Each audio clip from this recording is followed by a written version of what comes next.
90.2 News. So now we have Jasmin Battler from Normal Girls Film. Jasmin, that is an amazing name for a company. Yeah. How did you come by that? It's actually a little bit of a silly story. So when I first moved to Bristol for my MA in filmmaking, I was single, so I went on a lot of dates. Not a lot of dates, a few dates. No, we can say a lot. we love going on dates. We've got to go on a lot of dates. Yeah. Fine. Okay. So it's also getting a lot of tattoos done when I first moved here because I wanted to be like a cool Bristol girl. So I went on this first date and I was telling this guy about the tattoos I'm getting. He was like, "Oh, what are you getting next?" And I said, "I might get a lower back tattoo." And he said, "You cannot get a lower back tattoo. You're just a normal girl." And yeah, I know. So I was very offended. I think that was the worst thing anyone has ever said to me. So I made it my personal brand, and now it is also my business brand. That is right in your face, now, whoever you were. Right, important question. Does the gentleman in question that you went on this date know what he... Wow. Yeah, he loves his legacy. He does? Yep. Legacy. Legacy. But we're not going to give him credit, though. No. Absolutely not. No. Did you get the back tattoo, though? I did not. Right, okay, we're going to book you in. We know a tattoo artist down the road. Perfect. I'll get a matching one with you. Yay, let's do There it. you go. Amazing. Love that. So, what do you actually... I mean, I don't really know anything about, filmmaking. So, is it a production company or what is it? And what do you actually do? Yep. So it is a production company. We've done 2 short documentaries and 2 short films, and we have lots of stuff in the pipeline. So we're working on a docuseries, we're working on a feature film, working on more short films, and then also I have the option rights for my favorite book series from Germany, which I'm very excited about. So I'm hoping to make that into a TV series.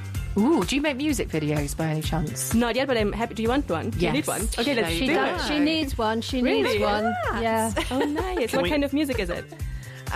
Sad music. I am a sad guy. That's perfect. Oh, there we go then. It was meant to be. Yes. Yeah. Can we do a little trailer for Getting Bristol Home? We like that. Yeah, definitely. We're getting connections. You see, this is what you're all about, isn't it? You're all about collaboration and building community. Because I've read this on your website, so I know it's true. So do you want to say a bit more about that? Yeah, so I think the film industry is so nice because it is so collaborative. So we also do networking events every month. 1 month it's just for women, and then the next month it's for everyone. And basically everyone who's interested in film or creative things can come and join us. And it's like very casual networking drinks. But in January we actually have a very exciting event because we're also showcasing the films we've made. So we're going to show all the short films. And then there's going to be a goodie bag, which I'm very excited about. I love a goodie bag. I know. So I'm hoping everyone's excited for the goodie bag because I put lots of thought into what could go on. Oh my, I want to, go after the show, you need to tell me what's in it. Okay? Yeah. We love that. How do you find Bristol? Do you find Bristol very creative compared to other cities that you may have lived in? Yes, it's the most creative city I've ever lived in. I don't think I've ever felt as home as I do in Bristol, and I've only lived here for 3 years. It's just like such a great city. Love that. We've had that quite a few times I on love Getting Bristol it. Home, haven't we? It makes me really proud to be a Bristolian. Yeah.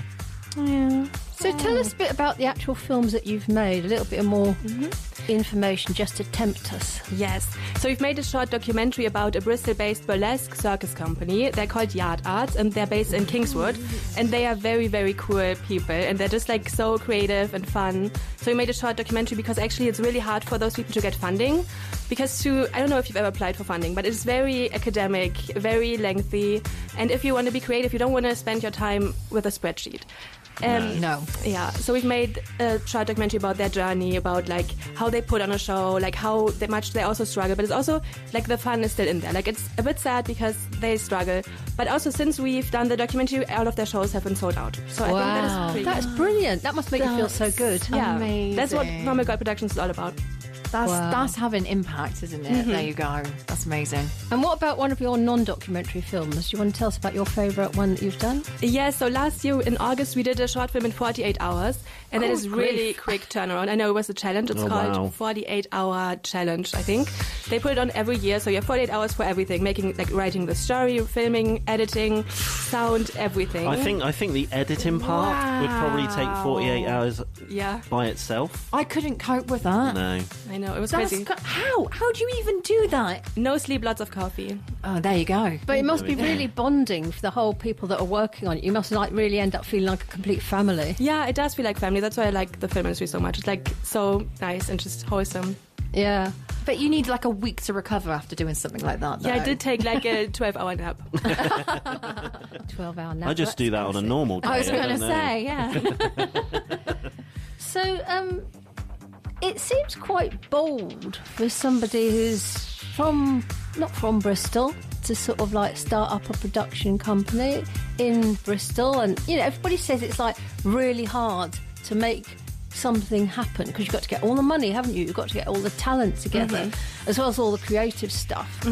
What fired you up and made you think, well, I've just got to do this? I wish I had an answer, but I'm just very creative. I like to do my own things. I like to do things on my own timeline, so there's never a question of not doing my own company. And also the networking event started because I went to a networking event that was organized by a big film thing in Bristol. I don't want to name any names, but I didn't like the event, so I told my friend I could do this better, and she was like, I don't know if you can. I was like, all right, let's go. And now I've been doing it for 2 years. I love that. I love that. That's so like... That's something like Emma says to me, you can't do it. No, you can't do that, Chris. You can't do it better. I'm like, you watch me, Emma J. Yeah. You watch me. Is love that right? So what is your favourite thing about actually filmmaking, or favourite things? I think it is the collaboration, because I feel like there's a saying in Germany that's like you can't have too many cooks in the kitchen because that will make the meal go bad. Yeah. But this is not the same for film. Like, you need lots of creative people, and I think that is just so fun. And also everyone working in film feels like it's their passion and never feels like work, which is the best, because I used to work in retail a lot next to studying for my undergrad, and that does feel like work. Yeah. I know. I feel you. Retail life. Well, you could make a film about that, couldn't you? You could make a film about somebody working in retail and then they had this magical escape creative activity that they did. And it was like radio. Two separate worlds. I'm writing that down. I would actually like to make a mockumentary about retail, and we could have someone do something creative. We could have... Wow, there you go, Chris. I volunteer. Oh, amazing. Let's go. Yeah, that could work on so many different levels. Right. The other thing about filmmaking is that people do sort of say it's still very male-dominated. Yep. And how do you sort of navigate that? So actually, Normal Girl Productions is like, we are trying to make female-based stuff. So behind the camera, there's going to be lots of women, and in front of the camera, I want to be there, lots of women. And we do the monthly networking events for women, sometimes just for women, just so we can learn how to talk about what we do, because then when the men come in, then we're able to actually speak when they try to speak over us. Yes. Because then we're practiced. Like, I do like men a lot. Like, no hate against men, but I think we just need to find a way to work together. Like, I don't want to do just women. Like, I want it to be everyone at the table working together, talking, like, yeah. I totally understand, though, because, like, as a woman in this studio, I'm sure Pamela can relate, it's hard to find your voice when you've got a man who's the anchor. Bossing you around. Totally understand. So, do you know what? Maybe we need to do, like, a women's only drive time at one day. I think we should. Maybe you swap and sit in front of the desk. Yeah, no, you're all right. But no, I mean, men have so much confidence, don't they, because of the way they're socialised, and particularly in industries, anything creative, they seem to have like a million times more confidence, and they don't, you know, they just sort of think they're great, don't they? And then there's the woman saying, hello, I've done tons of stuff, and it's like, oh, I'm a man, I've got important things to say. I know. It's actually, we try to empower people to try new roles and like to do bigger roles than they used to, and I've never had to empower men to step up. Can you say a bit more about that, please? Yeah, so I was working with someone who had never done the job of DOP, so director of photography, and she was like, yeah, I don't know if I can do it. And then we had a man who had never done it. He was like, yeah, I can do it. But then we made the woman do it, and she did a fantastic job. And I think he would have done a fantastic job as well. But I think it's good to empower people so they can see that they can do it too. So then the next time they can speak up and say, yeah, I can do it. There is science behind that, though, isn't there, between the difference between men and women? Like, men tend to be more confident, put themselves forward for promotions, put themselves forward for jobs that they are certainly not qualified for, whereas a woman would look at the same, like, job spec on an advert and be like, well, I'm not qualified, I don't do this, I don't do that, therefore I'm not going to apply. Like, there was a scientific study behind that. So the fact that you are almost flipping that on your head in like the film industry, especially like a creative industry like that, that's like that's something. That's strength. That is. Like, that's amazing. Yeah, I'm very excited about it. So I think that's important too, to be excited about it.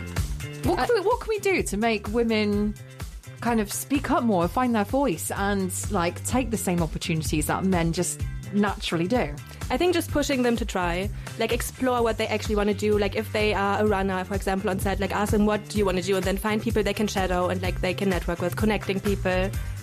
Do you think it's more of like, you know, our maternal side that we kind of need somebody to be like, you can do it, you can do it, whereas like men are like, no, I can do it, like, and I'm doing it, and you watch me. Yeah, maybe. I like hearing that I can do it from people too, so I understand. Yeah, I kind of tend to need to, you know, need someone to be like, no, Emma, you can do it. Yes. It's okay. You can do it, Emma. Yeah, I said this before, you can do it.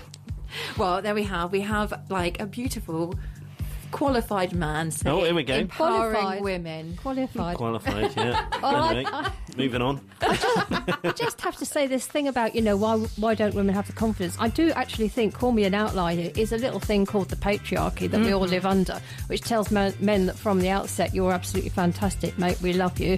And it tells women, you can do whatever you want to do. And then the messages that come to women are, well, you're problematic, you know, stay in, you know, you are allowed to work, but actually, you know, your proper place is in the home. And those messages still come through. If you look at any of the sort of like, you know, executives or you know, we all know that's true. So it's not like women have some sort of like weird kind of sort of like weakness. It is all the societal conditioning. Yeah, I read an article actually that said that it's actually a problem that women are getting told that they can do anything. Like, you can be a mother, you can be a CEO, you can be the best cook, you can be the best friend. And men don't get that message. They just do stuff, but they don't have to be the best, because the message of you can do anything also tells you have to be the best at at all of it. That's very stressful. Well, yeah, and oftentimes, you know, the reason that men can do anything is there's some woman slaving away doing all the housework, the childcare, cooking the meals, all of that sort of stuff. So it's not really surprising. Anyway, moving on to the film industry and this creative... well, I mean, it percolates through to everything, doesn't it? Percolates, Chris. Percolates. Yeah, there we go. So for your event, who should come along to this lovely sounding event? And when is it, please? It's on January 22nd, so the Thursday next week, and it's at King Street Brew House downstairs in the Tank Room. And anyone can come who's interested in filmmaking, in creative industries, who just wants to chat to people making films. Like, you don't have to have experience. If you're just interested in making films, you are very welcome to join. So if someone like me walked in, what could I expect? And lots of very nice people, a really good goodie bag.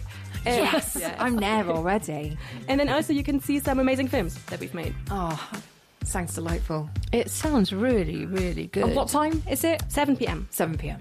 And what's the best way for people to contact you on socials or website or whatever? Instagram is always good. It's Normal Girl Productions or Normal Girl Club. Both of them work. Brilliant. Thank you very much for joining us this afternoon, Jasmin. Thank you for having me. It was so fun. Much appreciated. And if you want to find out more, can you just say your Instagram again? Normal Girl Productions. Normal Girl Productions. And we'll make sure, as always, that is on our Facebook page as well for you. Nice, thanks. Thank you very much. You take care.